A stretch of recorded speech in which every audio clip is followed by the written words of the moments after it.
Buenos días, les doy la bienvenida a una nueva sesión de nuestra Escuela de Gestión de Riesgos de Pirani. Les saluda Nicole Alcocer, formo parte del equipo de Pirani y soy su anfitriona en este espacio donde nos encontramos jueves a jueves para aprender un nuevo tema referente al mundo de riesgos. Y como siempre, ya saben, nos vamos desde la teoría hasta la práctica. Ahí estuve conversando con algunos de ustedes en el chat. Me encanta que ya nos vayan saludando. Yo ahorita paso a saludarlos desde qué país se están conectando, así que aprovechen las personas que todavía no nos han contado desde dónde están, que nos puedan escribir a través del chat. Lo que están viendo en pantalla es nuestra comunidad a través de WhatsApp. Entonces, yo les estaba preguntando por ahí quiénes ya están dentro de la comunidad para que se enteren de todo lo nuevo que sacamos, así que ahí voy a empezar a ver las respuestas que nos pongan. Y para los que todavía no están ahí o es la primera vez que se unen a nuestras escuelas, recuerden que tienen este espacio que está diseñado para que ustedes aprendan desde el celular con los contenidos que nosotros les podamos mandar, todo lo de riesgos. Así que sacamos plantillas que les pueden servir, son muy útiles para ya aplicarlas al trabajo. Tenemos ebooks de conocimiento, artículos que sacamos todas las semanas y ya se los estamos compartiendo por este canal, y encuestas como para ir dialogando entre todos nosotros. Si tienen un celular a la mano, pueden escanear el código QR que les está apareciendo en pantalla. Y si tienen problemas con el código QR, yo les dejo en este momento el link para que puedan entrar al canal. Ahí va el link. Listo. Bueno, arranco a saludar a todas las personas que ya se están conectando. Por supuesto, Venezuela está presente. Yo les saludo desde Argentina. Tenemos gente conectada en Colombia, México, Uruguay, República Dominicana. Por ahí voy a ver dónde más. Hay varios de República Dominicana, de Venezuela, y Colombia. Tenemos gente conectada desde Chile también, Guatemala. Por ahí, ¿qué más tenemos? Argentina también, El Salvador, Ecuador, Perú también, Costa Rica, en la región de San Martín dentro de Perú, Panamá, Honduras. Bueno, ahí vamos saludando, creo que El Salvador, ya estamos casi todos conectándonos para arrancar nuestra escuela de gestión de riesgos y qué bueno tenerlos acá a todos ustedes. Muchas gracias por conectarse como siempre jueves a jueves en este espacio. Si me ayudan con el siguiente slide, por favor. Saludos a Ecuador, ahí ya nos están escribiendo también la gente de México. Y para todos ustedes, saben que hay algo, un tema aparte del tema de cultura de riesgos que también resuena mucho dentro de la comunidad y es aprender a cuantificar riesgos y también a evaluarlos. En base a eso, empezamos a crear, les cuento, una serie de artículos que lo pueden encontrar en la Academia Pirani y se nos ocurrió hacer un foro con grandes expertos, como los que están viendo en pantalla. Son expertos que hemos tenido ya en webinars anteriores, en el podcast de la Escuela de Gestión de Riesgos, y son gente muy crack que nos va a estar hablando sobre este importante tema. Entonces, imagínense salir de nuestros webinars donde solo tendríamos a un profesional, ahora a contar con 4, donde nos van a dar sus puntos de vista desde diferente tema. Entonces, invitadísimos todos a poder formar parte de este foro, escuchar a estos expertos, llevarse todo el conocimiento para aplicar de una buena vez a sus organizaciones. En este momento les estoy compartiendo el link para que puedan unirse. La fecha está en pantalla, es el 12, martes 12 de noviembre, siempre es en la hora de la mañana. Estábamos hablando de las 10 hora Colombia para que se puedan unir. Y les dejo el link en el chat para que puedan registrarse, es gratuito. Así que, sabiendo que es gratuito, lo que yo haría es mandar ese link a todos mis colegas dentro y fuera de la organización que les pueda servir también este importante tema. Así que difúndalo con todos, es para conocimiento de toda la comunidad, entonces, qué mejor que llegar a otras personas con el conocimiento. Me preguntan por el código QR, si podemos regresar un segundito nomás para que puedan, si tienen el celular a la mano, escanearlo rápidamente y puedan unirse a nuestro canal de WhatsApp. Ahí va. Voy a ver si tenemos aún más saludos. Por ahí nos están saludando de Honduras. Gracias, Simón. Listo.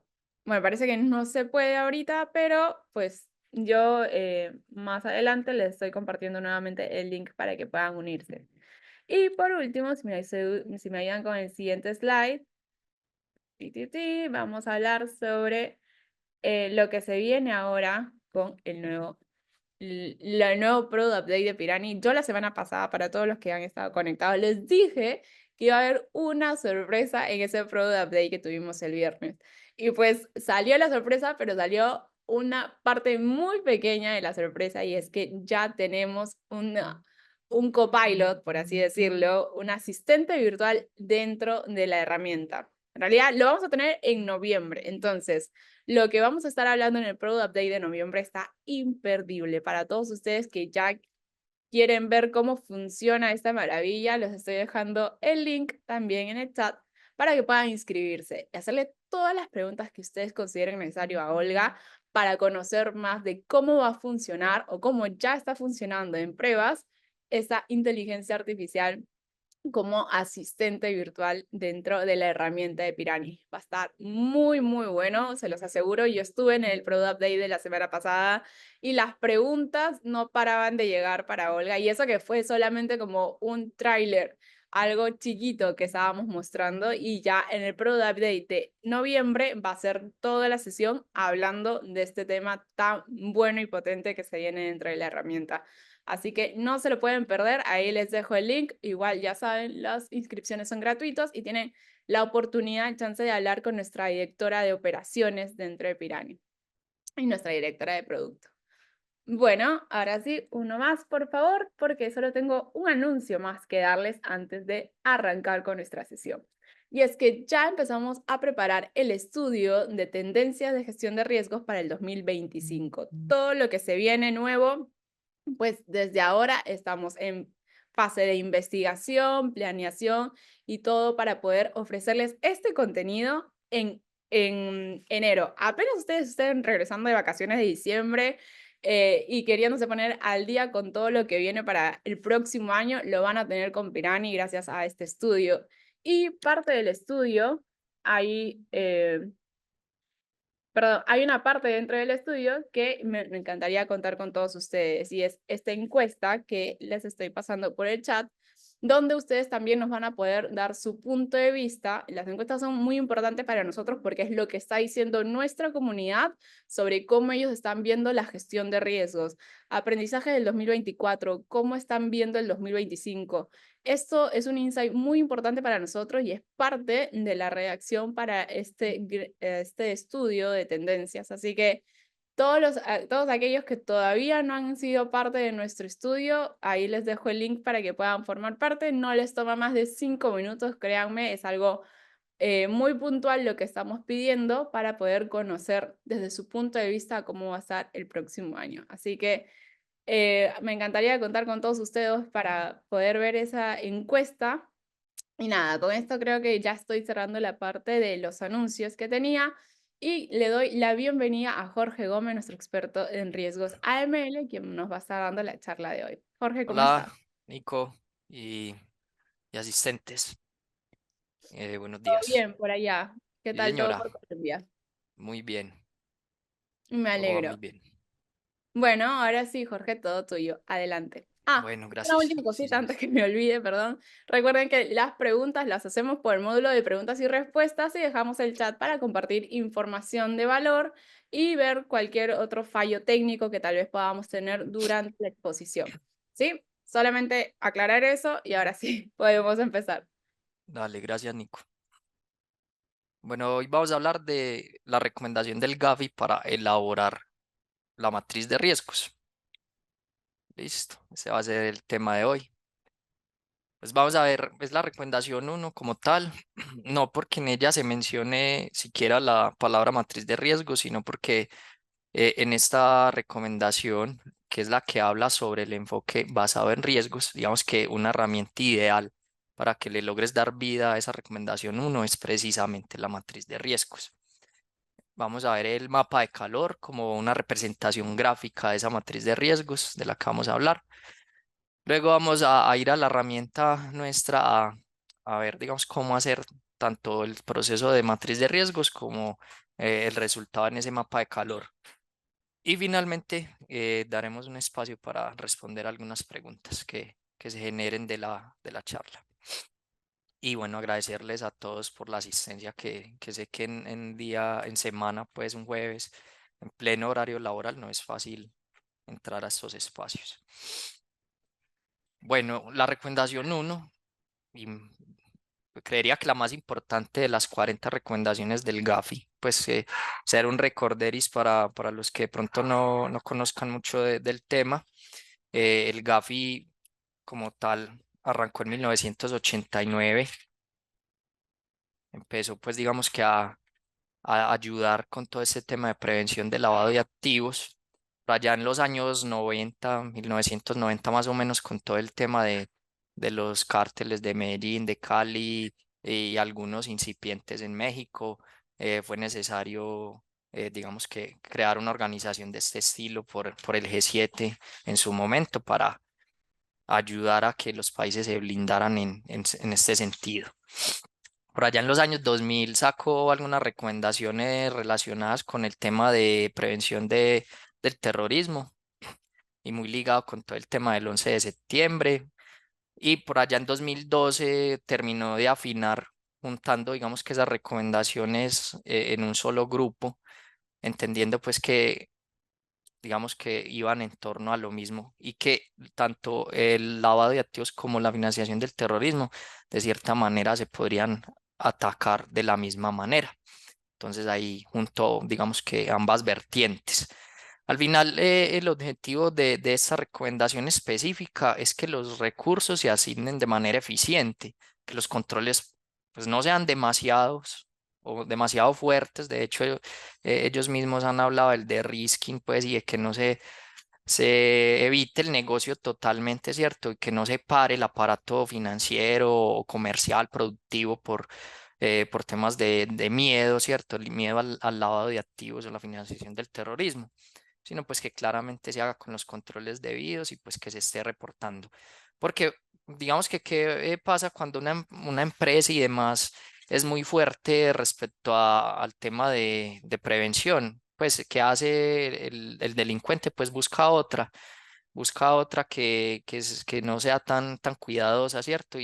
O va a buscar la manera, o sea, los delincuentes van varios pasos adelante.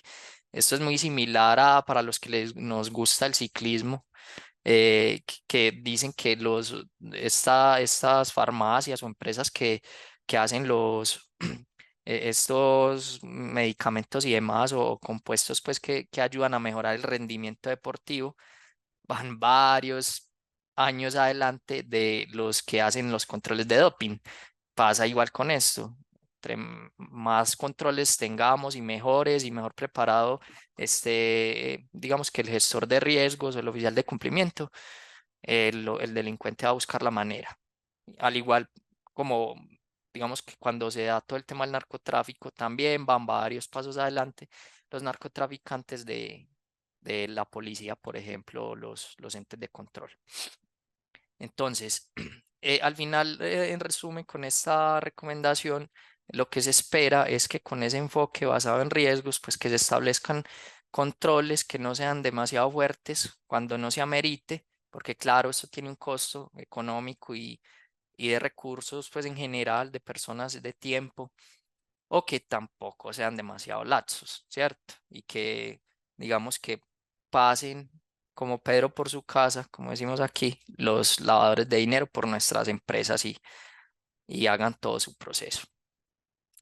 A la vez que se habla de los controles aquí, se le apunta a todo el tema de identificación, evaluación, entendimiento de los riesgos, para que asimismo pues esos controles sean aplicados como se debe. Listo. Entonces, nuevamente aquí esta recomendación que insta a los países a que adopten su enfoque basado en riesgos. De hecho, veía pues en la preparación de la charla que en su momento, por ejemplo, en México, el ente regulador les pidió que construyeran un documento llamado enfoque basado en riesgos, por decir algo, el EBR y que algunas empresas en medio del desconocimiento pues de cuando llegó esto por primera vez a su país, algunas tenían el documento de 3 hojas, algo simple, algo sencillo, mientras que otros tenían todo un decálogo, ¿cierto? Un super manual del tema del enfoque basado en riesgos, y otros pues simplemente transcribían tal cual la información desde emitida pues por parte del regulador, y eso era lo que gestionaban desde la compañía. Listo. Entonces, la asignación de recursos es vital desde este enfoque basado en riesgos y tras esta evaluación e identificación de los riesgos que tenemos. Algunos aspectos claves del EBR, pues, o la recomendación 1, primero, ese mencionado enfoque basado en riesgos. También se habla de la evaluación nacional de riesgos, pues digamos que los que están en la industria de la prevención de riesgos de lavado de activos conocen que eventualmente el GAFI realiza visitas a los países y hace un checklist, por decirlo así, de las recomendaciones, y en la medida pues que cumplas con todas o con gran parte de ellas, pues digamos que quedas muy bien parado ante el organismo. Y pues cuando no se cumplen algunas de las recomendaciones, pues digamos que un resultado de eso es que termina el país en una lista gris o en una lista negra del GAFI. Digamos que recientemente, si no estoy mal, fue el año pasado, Panamá salió de la lista gris, y digamos que eventualmente se dan movimientos en ese sentido de que algún país ingresa a la lista o sale. Y bueno, igual cuando salen quedan un tiempo pues como en monitoreo para ver si efectivamente siguen cumpliendo las recomendaciones. Entonces aquí se habla de la evaluación nacional de riesgos, pero bueno, con el objetivo claramente de definir recursos, de diseñar políticas y controles adecuados. Digamos que estas recomendaciones del GAFI son muy a alto nivel, y luego los países y con sus organismos pues internos, por ejemplo, una UIAF en Colombia, una UIF en México, UAF, digamos que tienen diferentes nombres, por decirlo así, pero en resumen, las unidades de análisis financiero de los países aterrizan estas recomendaciones junto con los entes reguladores, pues como superintendencias de bancos, superintendencias financieras, superintendencias de sociedades, como en Colombia, o del sector no financiero, en otros países, pues con Panamá y demás. Entonces, digamos que ese conjunto de organismos ayuda a aterrizar esas evaluaciones, digamos que cooperan para realizar estos estudios y aterrizar esas recomendaciones nuevamente a lo que es el contexto pues del país, lo que llaman pues como tropicalizar la normativa. Ahí claramente se ve una cooperación entre unidades de análisis financiero de los diferentes países, pues al final mediadas por el GAFI. Listo, acá las obligaciones, pues claramente los primeros que se enfrentan a esto son las organizaciones del sector financiero.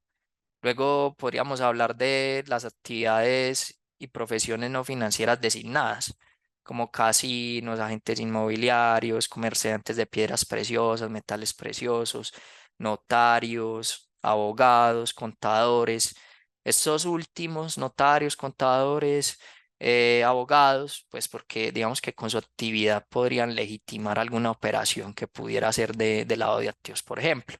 Y cuando hablamos, por ejemplo, de los agentes inmobiliarios, cuando hablamos de las empresas mineras, comercializadoras pues, de metales preciosos y demás, es que claramente con estos productos que en ocasiones, por ejemplo, hablando de los metales preciosos, son difíciles de valorar, ¿cierto? Se puede prestar para que pues claramente se lave algún dinero ahí. Y pues el sector financiero, pues de entrada es el más expuesto, pues porque a través de estas organizaciones es que se mueve el dinero, finalmente. Bueno, de igual forma, pues no son solo estos dos actores, o sea, el sector financiero y las actividades y profesiones no financieras designadas, sino que pues al final todas las compañías, sin importar nuestra actividad, pues debemos evitar este tipo de riesgos.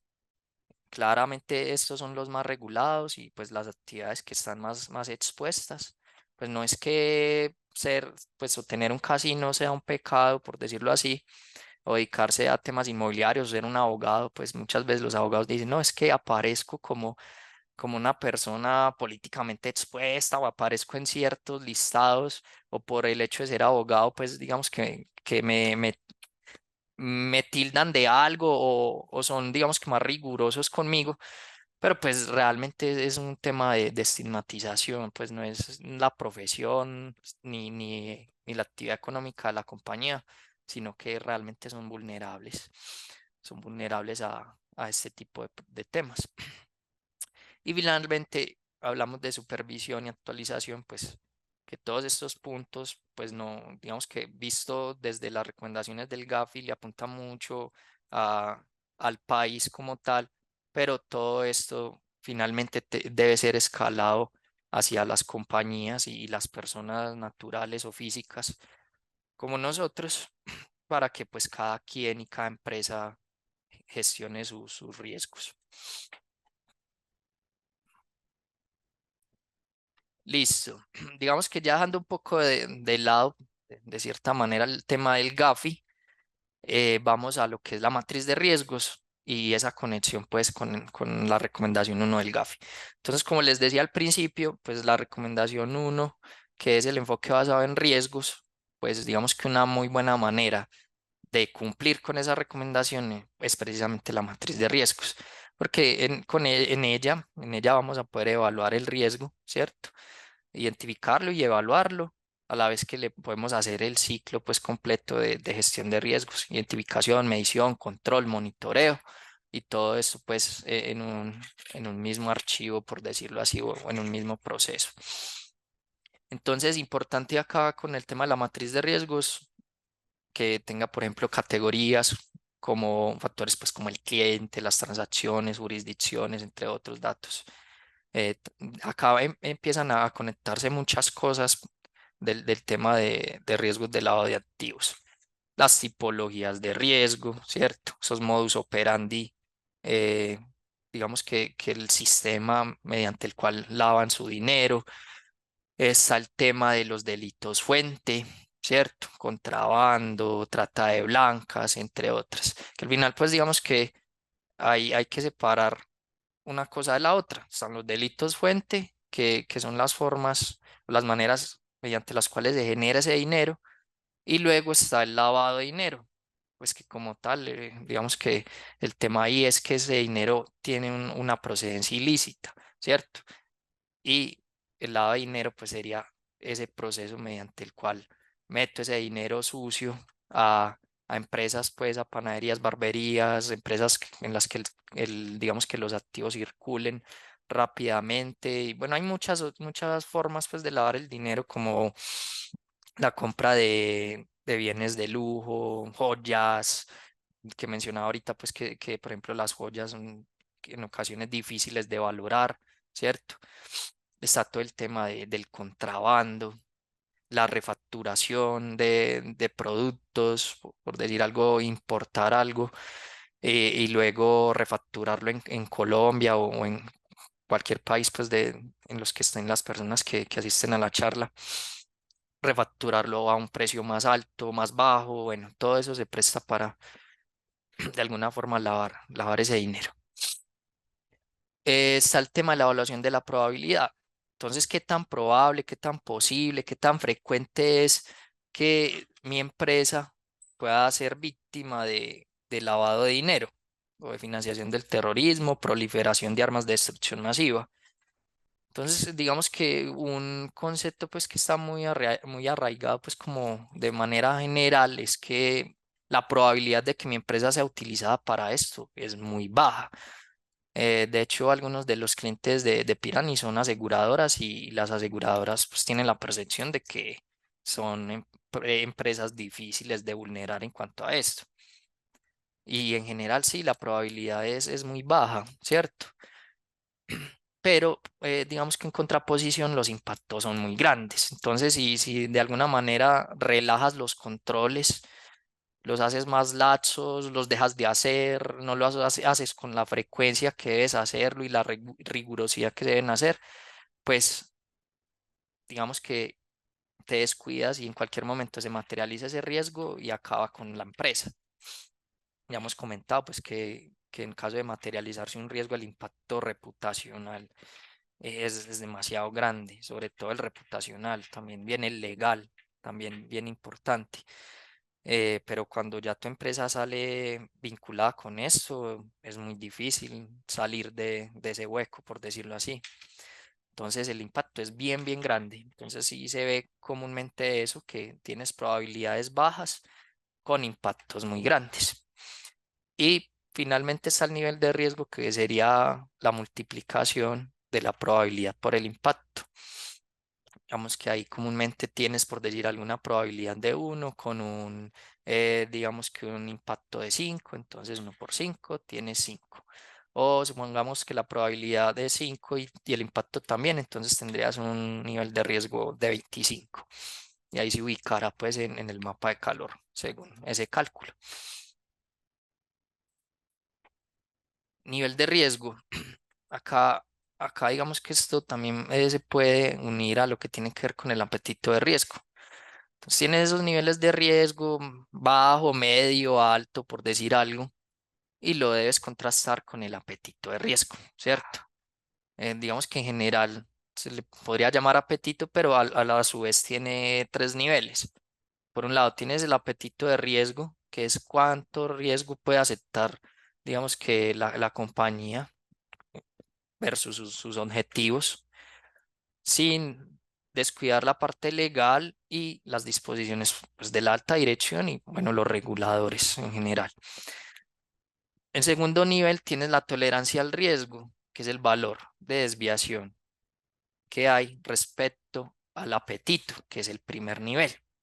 Y en última instancia tenemos la capacidad de riesgo, que sería el máximo valor que la empresa puede soportar y a partir de del cual la dirección diría que los objetivos no se cumplen, ¿cierto? Y de ahí para allá, pues es muy complejo que hagas algún negocio cuando excede incluso la capacidad de riesgo de la compañía.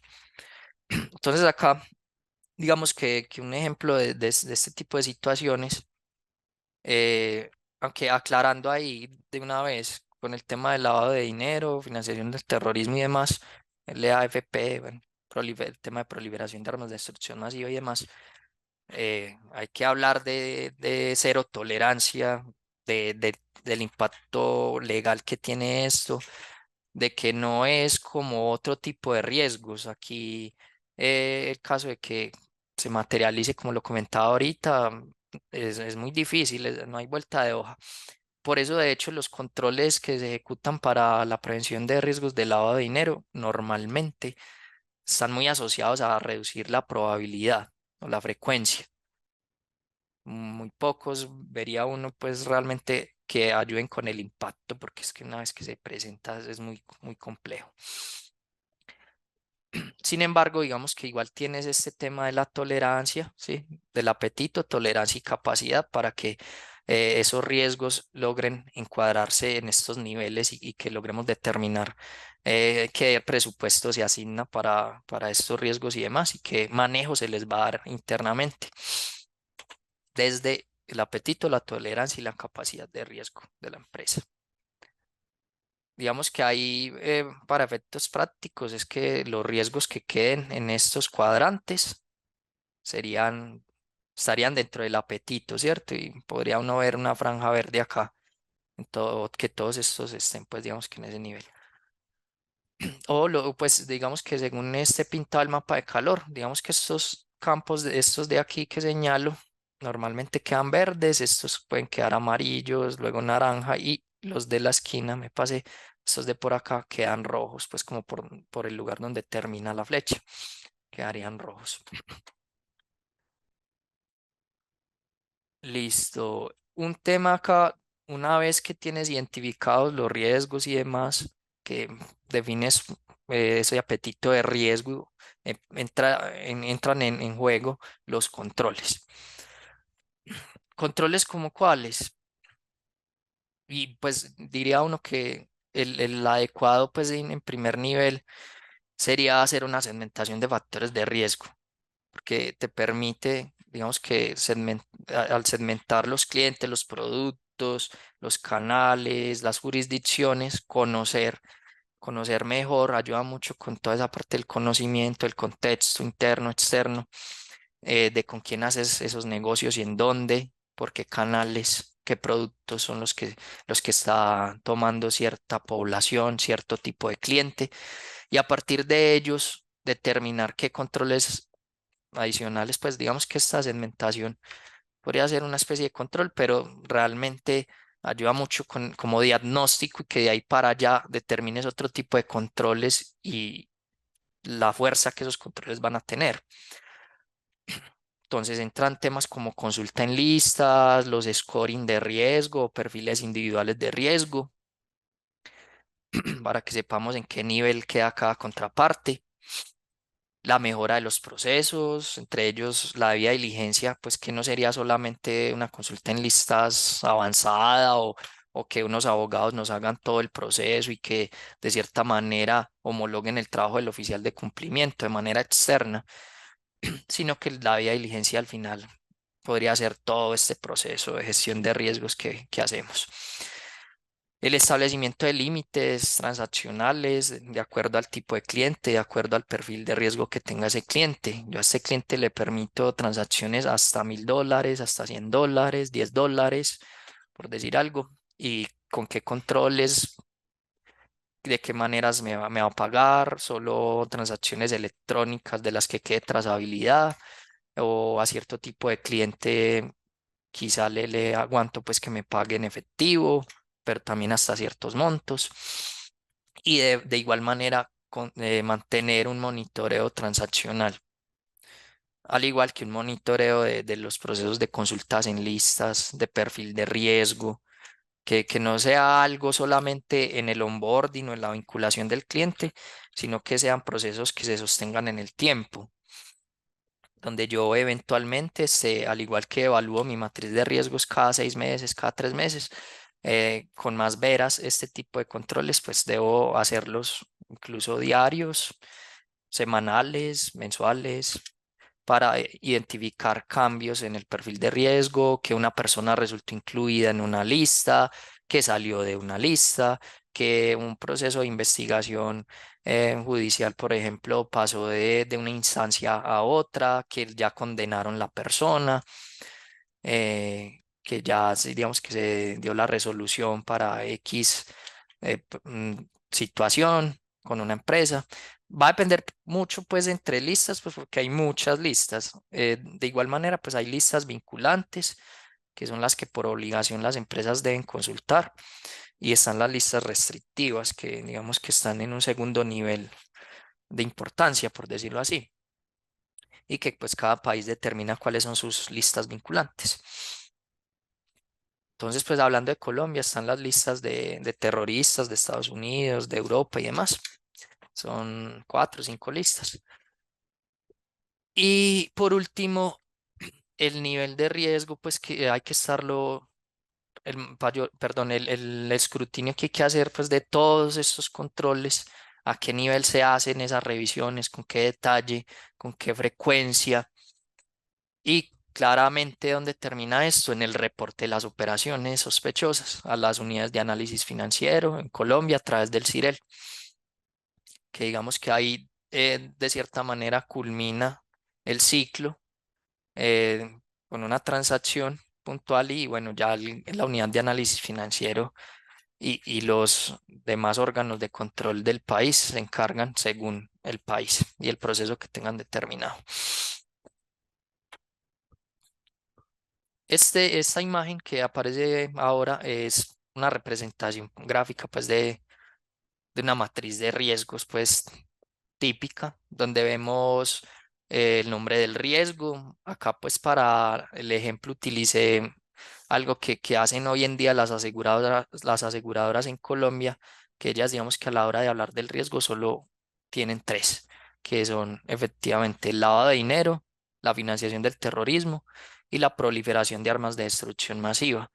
Ellos de ahí para allá ligan cosas como las que yo mencionaba ahora, las causas del riesgo, las tipologías del riesgo, los delitos fuente, entre otras cosas. ¿Qué proceso está ligado a ese riesgo? Compra, recursos humanos, área comercial, digamos que eso es muy típico. Son, por decirlo así, las áreas más expuestas en una empresa, porque son las que tienen contacto con contrapartes. Luego está la frecuencia, cada cuánto pasa, podría pasar esto, que se materialice este riesgo. Una vez al mes, una vez cada 6 meses, una vez al año, por decir algo. ¿Y qué impacto podría causar? Y acá lo podríamos cuantificar, en lo posible sería bueno cuantificarlo, porque por ejemplo un riesgo reputacional es muy difícil de salvar pues la empresa cuando ya tienes una afectación por ese lado y más con todo el tema de difusión de información que hay en el momento, redes sociales y demás, noticieros, internet en general.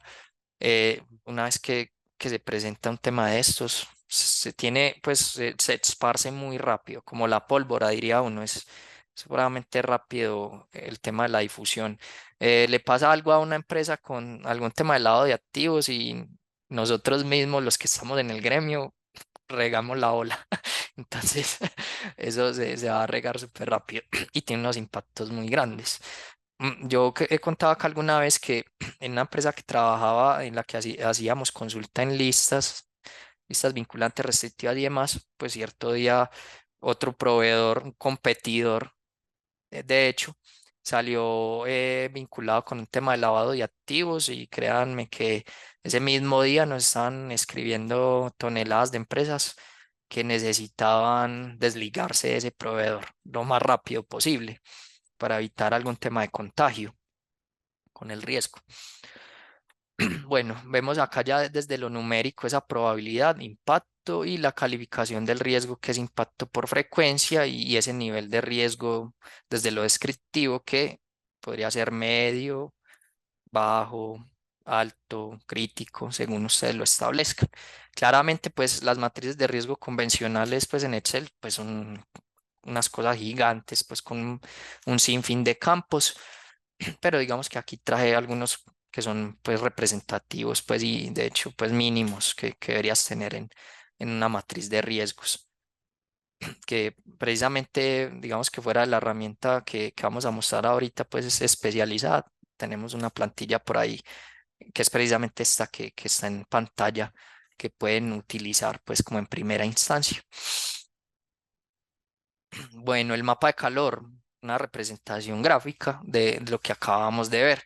Entonces, ¿qué encontramos acá? Esas frecuencias o probabilidades, encontramos los impactos según la escala que se defina, los colores que se definan.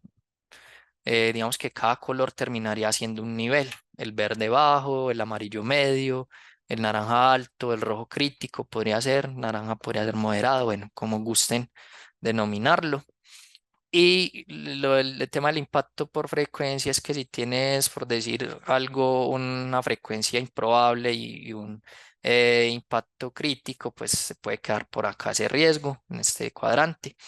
Como tal, se multiplica, pues por decirlo así, el número 1 por 5, entonces ahí te mueves hasta catastrófico, que está aquí, pero igual te quedas en esta primera línea, en esta primera, sí, primera fila de la probabilidad.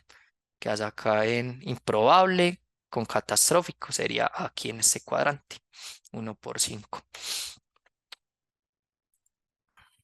Y ahora sí pasaríamos a ver la herramienta eh, específica para esto. Permítanme, yo muevo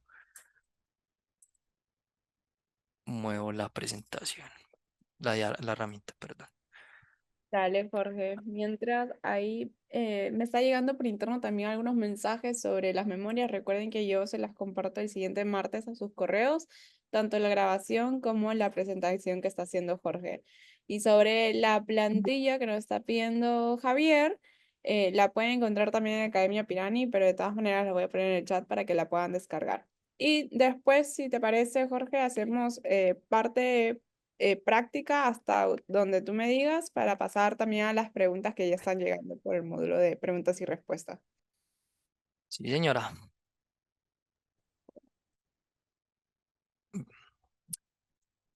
Ya compartió también para entrar acá, ¿cierto? Para crear su cuenta. Acá voy a compartir el link para que todos puedan entrar también a Ah, la herramienta de Pirani y sumarse al ejercicio que va a estar haciendo Jorge.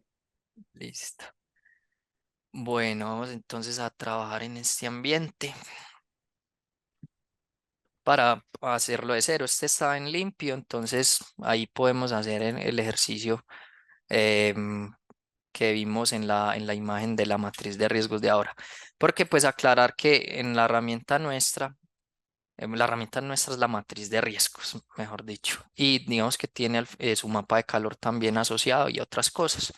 Y otro tipo de funcionalidades, pues como monitoreo transaccional, segmentación, scoring de riesgo.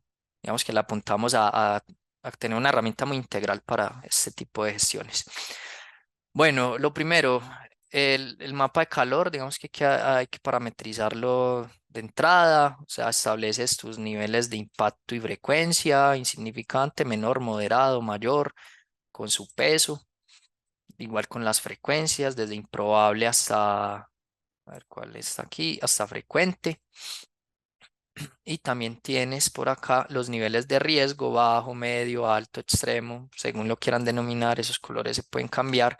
Cuando cambias un color se agrega un nuevo nivel de riesgo en la herramienta, como este azul que puse aquí. Es que este no lo voy a, no lo voy a alterar porque digamos que está afina, pues digamos que algo muy típico. Los colores y la forma en la que están repartidos es algo típico. Listo, nos vamos ahora para los procesos, para que hagamos el proceso completo. Entonces, por ejemplo, vamos a colocar acá el proceso comercial. Vamos a indicar si es un proceso misional, estratégico, de apoyo. Tenemos una opción de otros por si hay un cuarto tipo. Este podría ser misional y un macroproceso. Entonces, también hay categorías, macroproceso, proceso y subproceso. Lo voy a dejar por ahí, lo voy a crear pues con eso. Sin embargo, puedes volverlo mucho más robusto, o sea, tener un formulario de procesos con muchos más campos para replicar pues lo que tengas en la matriz de riesgos actual. Luego vienen los factores de riesgo. En este caso, digamos, para efectos de la exposición no lo vamos a alimentar con datos porque digamos que esto típicamente lo utilizan nuestros clientes que hacen segmentación de factores de riesgo, scoring y monitoreo transaccional y se alimenta con unos cargues masivos o con una conexión al core de negocio para que la información viaje en tiempo real acá. Pero nos vamos a quedar estrictamente con matriz de riesgos hoy. Entonces ahora creamos el riesgo. Para guardar relación con lo que les mostraba ahora de las aseguradoras en Colombia, pues voy a poner el riesgo de lavado de activos. A propósito de la inteligencia artificial, el asistente que mencionó Nicola ahora, de momento había unas recomendaciones por aquí donde escogías industria y proceso y la herramienta te muestra 5, 7 riesgos que podrías tener según la industria que escojas y el proceso. Pero claramente lo que mostró Nicole va a otro nivel, al punto pues de que le preguntes a la inteligencia artificial, que creo que es lo que siempre nos han pedido los clientes y los interesados en la herramienta. Listo, ahora voy a calificar el impacto del riesgo. Este lo puedes hacer por estos reductores de subjetividad o riesgos asociados. En todo caso, el riesgo reputacional, legal, operativo y contagio, pues que estos son los típicos en temas de lavado de dinero.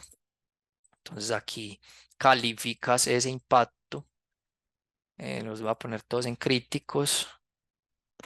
Y está el tema de la frecuencia. Ah, bueno, con el impacto una cosa, lo puedes hacer por estos reductores o de manera directa, que digas, por que se materialice el riesgo de lavado de activos, yo tengo un impacto crítico y que lo digas de entrada, sin evaluarlo por estos reductores. Pero pues claro, lo que puede pasar, esto le quita un poco de subjetividad al tema, es que por decir algo en lo reputacional sea más grande que en, por ejemplo, en lo operativo, o al menos en primera instancia. Finalmente, podría en todo caso afectar la parte operativa de la empresa al destruirla. Listo. Y está la frecuencia. Entonces aquí sí podríamos decir que estos riesgos sí son de unas frecuencias muy bajas. Acá indicamos a fondo en qué consiste ese riesgo, si afecta o no la continuidad del negocio y ahí lo puedo crear.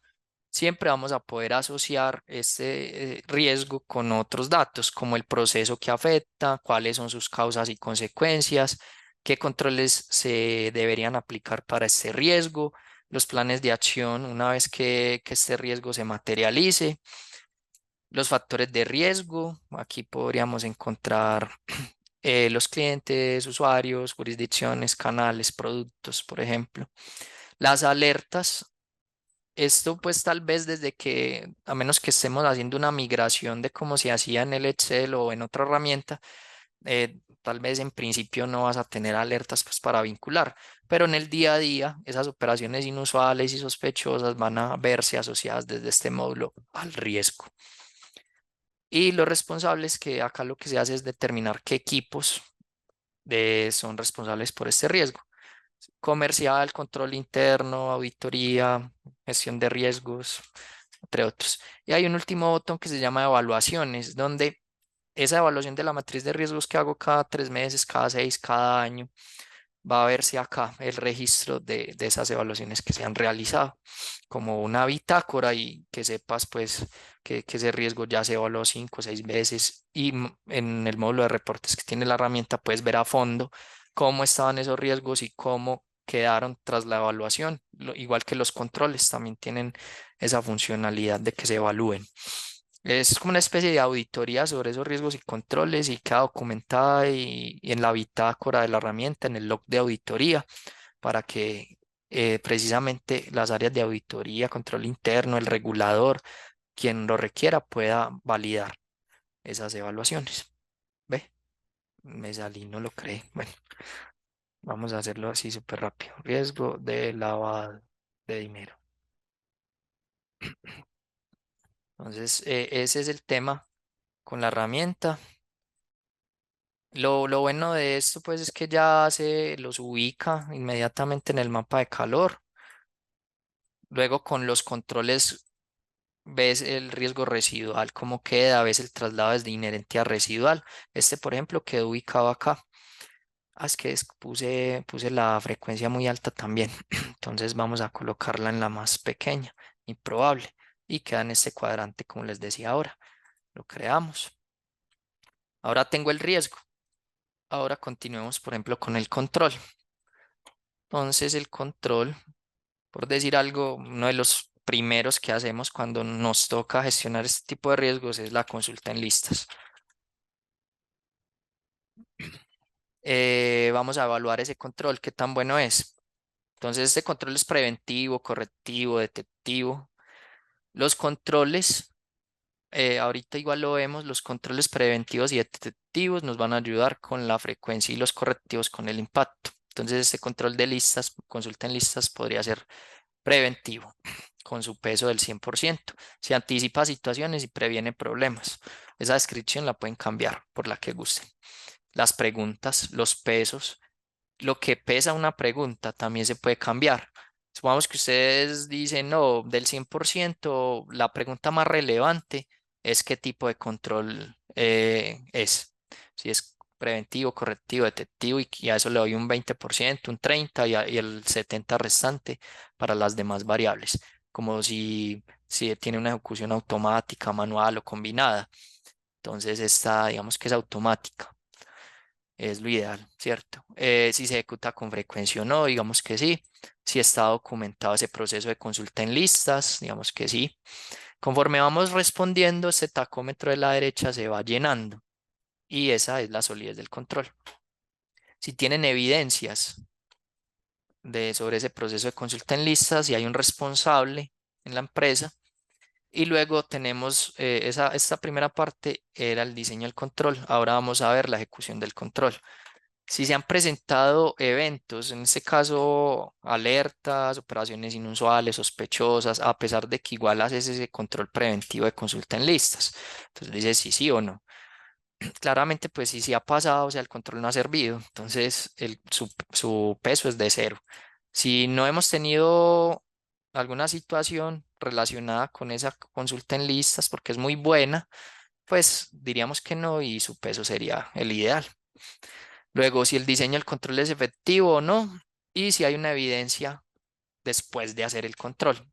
Entonces, este, por lo que ven, quedó en un 100%, es un control ideal. Y ahora nos vamos para el riesgo y lo asociamos. ¿Cuál es el riesgo al que lo vamos a asociar? El de lavado de dinero. Aquí lo tenemos. Y digamos que hay algunos mueven las dos barritas, lo que no es del todo correcto porque pues esto va muy ligado a la naturaleza del control. Este control que es preventivo o si fuera detectivo lo debemos mover en frecuencia y si fuera correctivo lo deberíamos mover en impacto. Pues los controles que ayuden con las dos cosas no son típicos, pues no se ven mucho.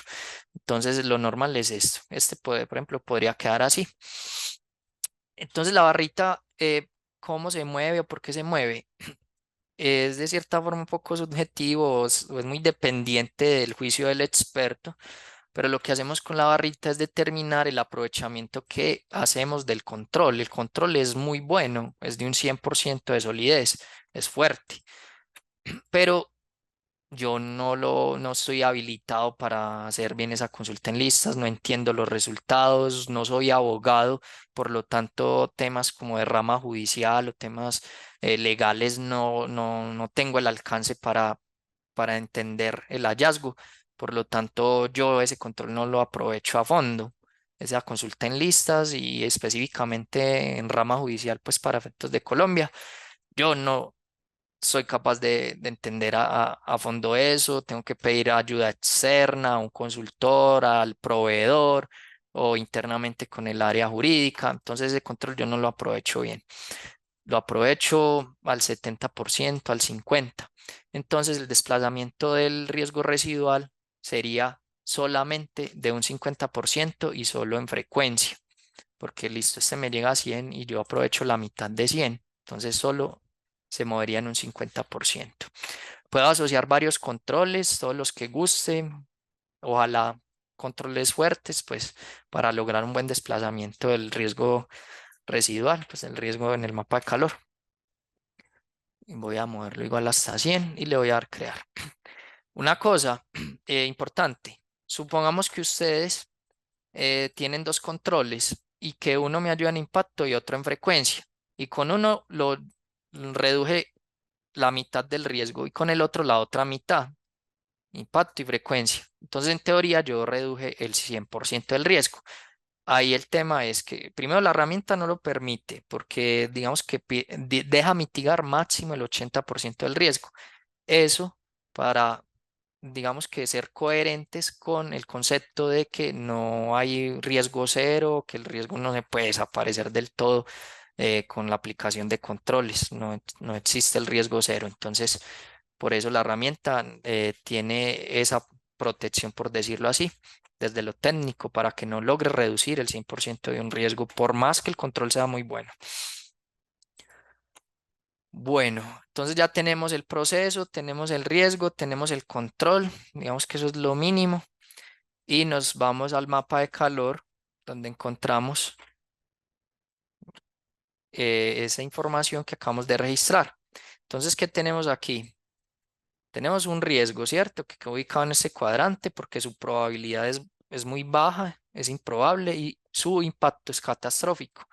Entonces nos queda ubicado en este cuadrante. Si quisiéramos ver por procesos, qué riesgos tenemos por procesos, me paro aquí, veo comercial, veo, espérenme que no me cargo, me cargo. Acá está comercial. Ah, ya, es que no lo he asociado al proceso, o sea, yo creé el riesgo, pero no lo asocié. Vengan, lo asocio de una vez aquí para que lo vean según quería enseñarles. Entonces, este es mi proceso, me vengo acá, vengo a riesgos y aquí le doy a asociar y lo vinculo al riesgo de lavado de dinero, lo doy guardar, vengo otra vez a los reportes y con eso consigo que cuando yo filtre aquí por procesos, espérenme un segundo, esto refresca, refrescarlo desde acá, que yo vea que ese riesgo está asociado al proceso comercial.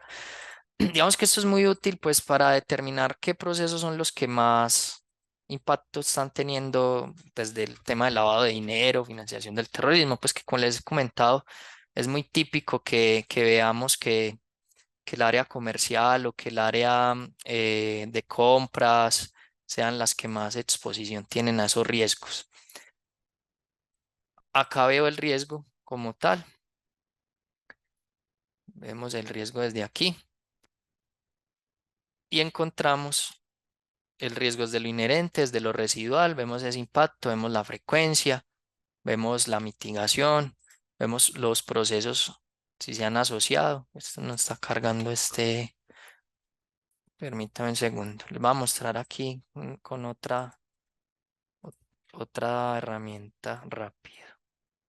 El ambiente demo no me está dejando mostrar lo que quiero.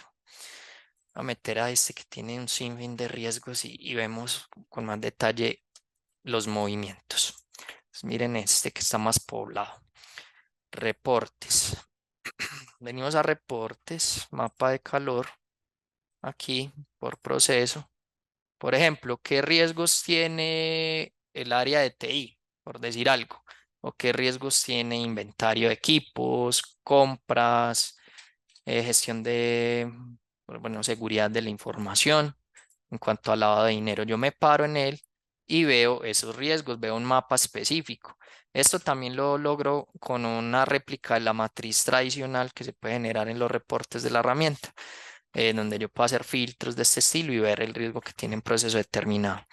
Acá vemos los riesgos de TI en cuanto al lavado y TI luego tiene unos procesos más pequeños porque digamos que ese es el macroproceso, pero si tiene procesos y luego subprocesos, yo acá veo cómo en cascada se va abriendo, digamos esa estructura organizacional. Y si quiero ver específicamente si TI como proceso tiene algún riesgo, me paro acá y me mostraría la herramienta. Si hay alguno, en este caso no hay ninguno asociado a TI directamente. Y en gestión de solicitudes tampoco, todos están sobre el macroproceso, según se ve pues en la demo. Igual con otras dependencias, si quiero ver qué riesgos tiene compras, le paro en compras y veo un mapa un poco diferente, con una distribución de riesgos diferente. Puedo ver ese riesgo desde lo inherente, desde lo residual. Acá digamos que tengo los dos escenarios. O si quiero ver el traslado de un riesgo, por ejemplo estos. Acá tengo tres. Este se trasladó desde alto hasta en lo residual pasó a ser medio. Yo me paro acá y veo cómo pasó en lo inherente estaba en la parte roja en alto y bajó hasta medio. Acá tienes el detalle con un impacto del 77%, una frecuencia del 100% en lo inherente y en lo residual quedó en 46 y 23% respectivamente. Si hay algún proceso asociado, acá tengo tres.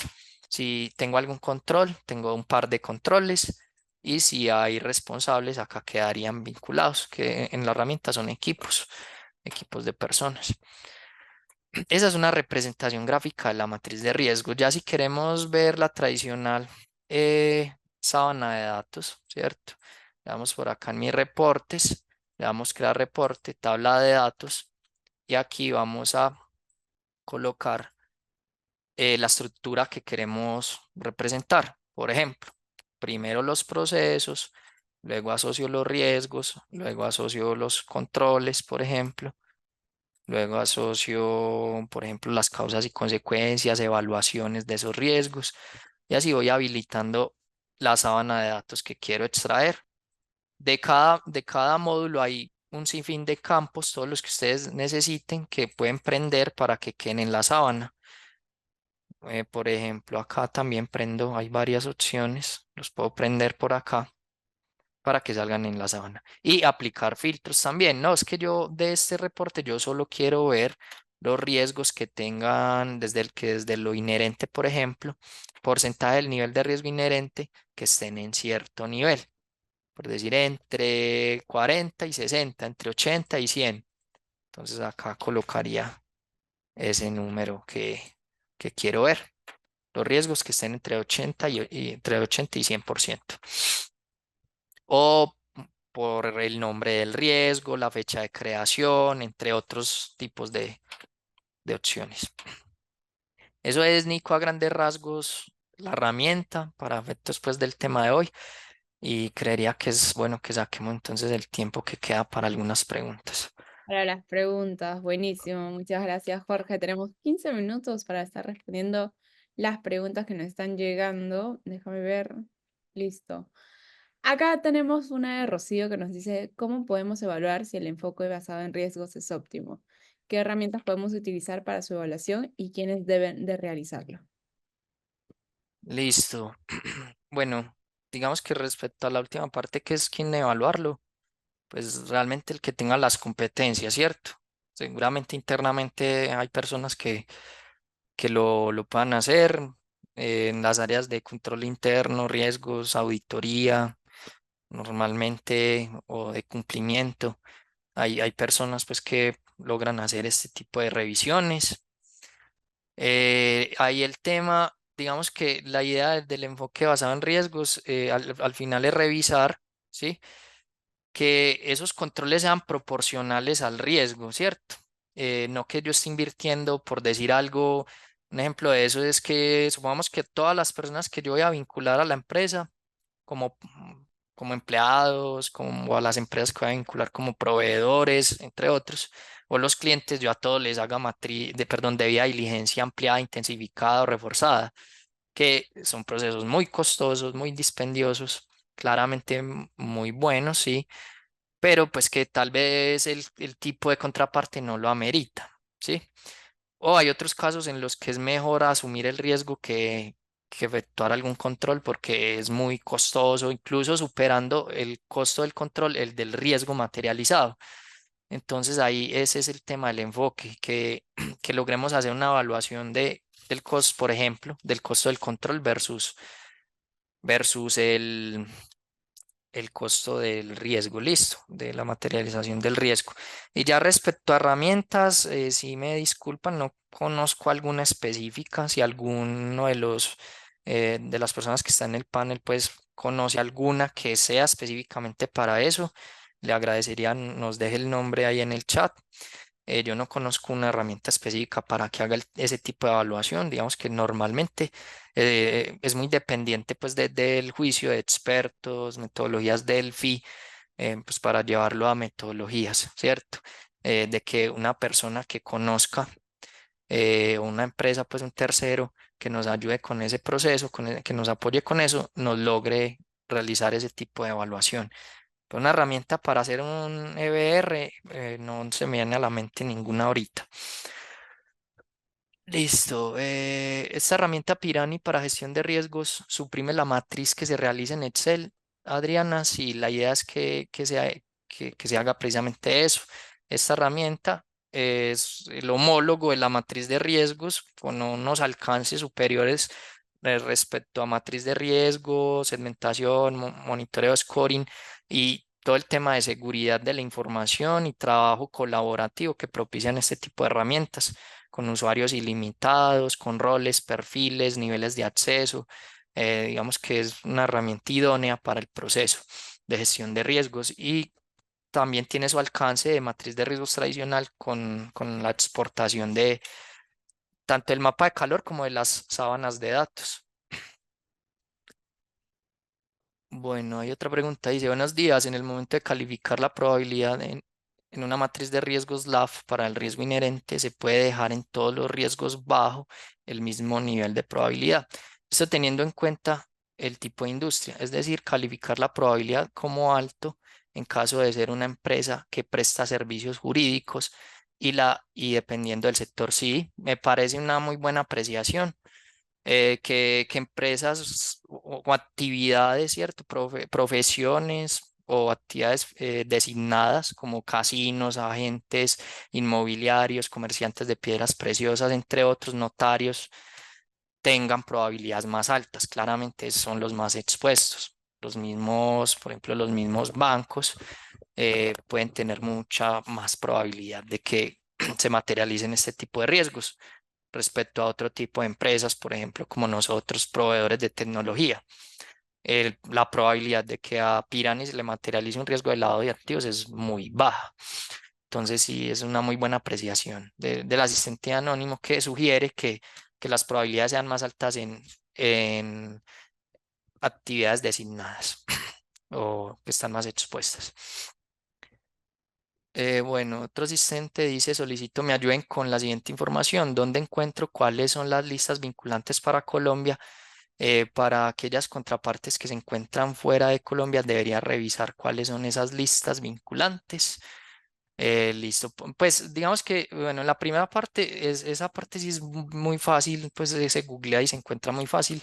Listas vinculantes para Colombia, aquí rápidamente le digo, si lo encuentro así a la mano.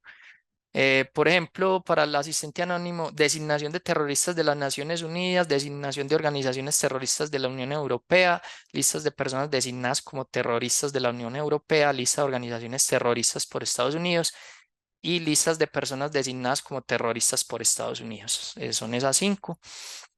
Eh, Respecto a la segunda parte de la pregunta, pues finalmente el negocio se hace en Colombia, entonces eh, si no, digamos que si no lo ve necesario, pues hágalo con las vinculantes de Colombia, porque igual pues el negocio lo hace desde aquí y tiene que rendirle cuentas al regulador aquí, Superintendencia Financiera, Superintendencia de Sociedades, o dependen, Superintendencia Solidaria, de Vigilancia, según el caso. Entonces podría limitarse a consultar las vinculantes en Colombia. Sin embargo, hay listas internacionales de valor, pues que no necesariamente están como vinculantes, como por ejemplo la lista OFAC, o conocida en Colombia, mal conocida como lista Clinton. Esa es una lista importante internacional, es un alcance internacional que también debería consultarse.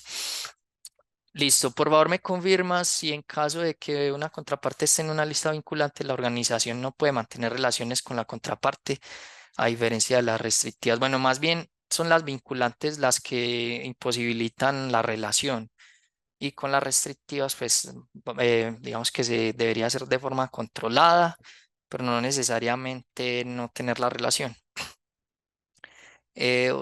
Luis pregunta a qué se refiere con misional. Entonces, los procesos misionales son los que están de frente con la operación. Un área comercial, pues que es la que vende los productos de la empresa. Por ejemplo, las áreas que producen digamos que las materias o lo que se vende, los productos que se venden, los servicios que se venden, esas son áreas misionales.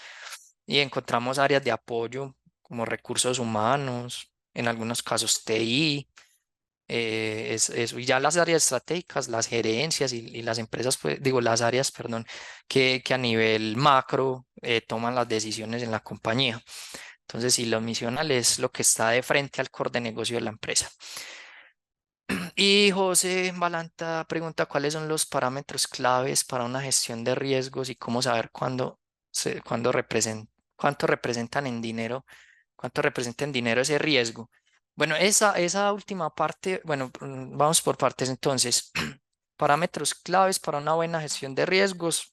Lo primero es identificarlo, ¿cierto? Bueno, e incluso antes de eso es acogerse a una metodología, como por ejemplo una ISO 31000 o por decir algo COSO RM, que pueden ser utilizadas pues como marcos de referencia, pues cuando hablamos de riesgos en general. Ya digamos que si hablamos de riesgos de lavado de activos, pues aparte de esa metodología macro, pues hay que acogerse a lo que el regulador exija y cómo lo exija, ¿cierto? Y eso va a determinar en qué medida haces una buena gestión o no, si cumples o no cumples con lo que el regulador te pide y cómo lo pide. Eso es importante pues para determinar si haces bien el trabajo o no.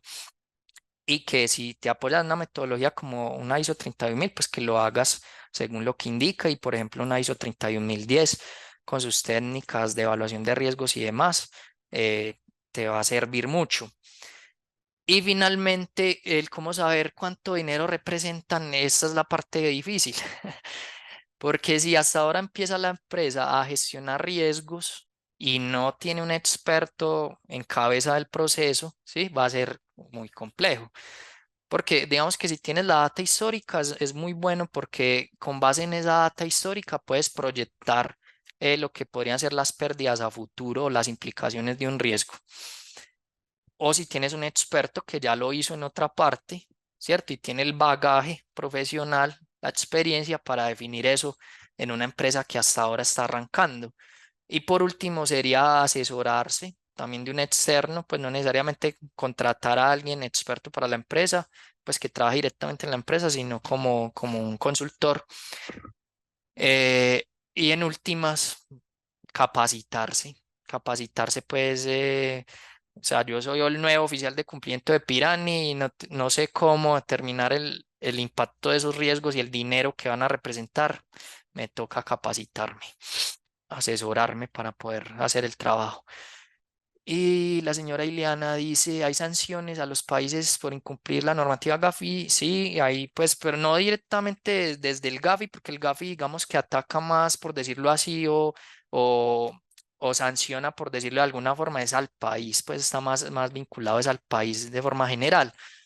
Son las superintendencias y los reguladores, pues como a un tercer nivel, si metemos en medio la unidad de análisis financiero, los que finalmente entran a sancionar. Superintendencias, por ejemplo, superintendencias de bancos, de sociedades, los bancos, por ejemplo, el Banco General o el Banco de la República en algunos países, son los que entran a hacer ese tipo de controles desde la sanción. ¿Y cómo hacer si tienes una data histórica? Javita pregunta, Cindy, ¿cómo hacer si tienes una data histórica? No, pues sería sacar promedios, venga, si ya este riesgo cuántas veces se ha materializado, cuánto he tenido que pagar por multas, cuánto he tenido en sanciones, y empezar a hacer gráficas y proyecciones, promedios, cálculos, interrelacionar esos datos para sacarle provecho, hacer una especie de minería de esos datos para conseguir información y conocimiento de valor para controles, para aplicar controles, planes de acción y como tal, pues para proteger la empresa. Listo, Jorge, muchísimas gracias por la información. Creo que hemos respondido todas las que estaban dentro del módulo de preguntas y respuestas. Nada, agradecerte a ti y a todos los participantes que se han sumado a esta escuela. Ya la próxima semana tenemos una nueva y terminamos el mes, pero no se olviden que la Escuela de Gestión de Riesgos continúa hasta diciembre, donde abarca toda esta temporada y de ahí empezamos a armar una nueva. Entonces, para armar una nueva necesitamos de su ayuda porque siempre tomamos en cuenta los temas que ustedes quisieran estar viendo en las escuelas. Y eso nos pueden ayudar a través de la encuesta que va a estar apareciéndoles al momento de que se cierre este chat, perdón, esta videoconferencia en Zoom, les va a estar saliendo esta encuesta donde nos van a poder contar qué les ha parecido la escuela de hoy, también, y lo más importante, qué otros temas les gustaría que estemos tocando en la siguiente temporada. Gracias, Jorge, nuevamente a todos los participantes que se han sumado. Espero verlos por ahí la próxima semana, no, desde hoy, en nuestro canal de WhatsApp, también que puedan estar llenando la encuesta para conocer cuáles son las tendencias para el próximo año. De esta manera nos ayudan a poder fortalecer el estudio y la encuestita que les va a estar saliendo al final de esta reunión. Nada, que tengan un hermoso día, buen jueves para todos, nos vemos la próxima semana. Gracias, Jorge. Que estés bien, Nico, que estén bien. Chao. Chao.